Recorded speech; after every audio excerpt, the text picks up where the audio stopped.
कहते हैं अहंकार चाहे कितना भी बड़ा क्यों ना हो, भगवान के सामने टिक नहीं सकता। और सच्चा दान वही है जहाँ दिल से समर्पण हो, चाहे उसके पीछे कितना भी बड़ा धोखा क्यों न छिपा हो। आज की कहानी है दैत्यराज राजा बलि और भगवान वामन अवतार की। एक ऐसी कथा जो हमें जीवन के गहरे प्रबंधन के सूत्र सिखाती है। असुरों के महान राजा बलि ने अपनी वीरता और बल से देवताओं को हराकर स्वर्ग पर कब्जा कर लिया। देवता निराश होकर अपनी माता अदिति के पास पहुँचे। अदिति ने कठोर व्रत किया और उस व्रत का फल हुआ भगवान विष्णु का वामन अवतार। वामन देव एक छोटे तेजस्वी ब्राह्मण बालक के रूप में प्रकट हुए। वामन देव पहुँचे बलि के यज्ञ में और हाथ जोड़कर बोले, महाराज, मुझे दान में केवल 3 पग भूमि चाहिए। बलि हंसकर बोले, हे बालक, पूरी पृथ्वी मेरी है और तू केवल 3 कदम भूमि मांगता है। ठीक है, तेरा दान पूरा होगा। लेकिन तभी उनके गुरु शुक्राचार्य ने चेताया, राजन सावधान, ये कोई साधारण बालक नहीं, ये स्वयं विष्णु है। ये तुझे छलने आए हैं, दान मत दे। पर बलि ने दृढ़ स्वर में कहा, गुरुदेव, यदि ये स्वयं भगवान है और मेरे द्वार पर दान मांगने आए हैं तो इन्हें मना करना अधर्म होगा।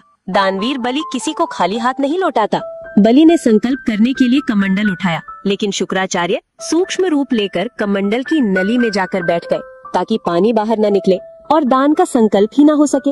वामन देव मुस्कुराए, एक तीली उठाई और कमंडल की नली में डाल दी। शुक्राचार्य की एक आंख फूट गई और वे तुरंत बाहर आ गए। अब रास्ता साफ था। बलि ने 3 पग भूमि का संकल्प ले लिया। संकल्प पूरा होते ही वामन देव का रूप बढ़ने लगा।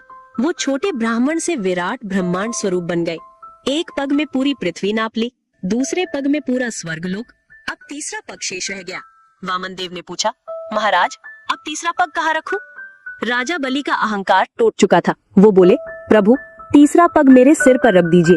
भगवान मुस्कुराए और तीसरा पग बलि के सिर पर रखकर उसे पाताल लोक कर राजा बना दिया। इस कथा से हमें क्या सीख मिलती है? पहला, जब कोई अच्छा काम कर रहा हो उसे रोकना नहीं चाहिए।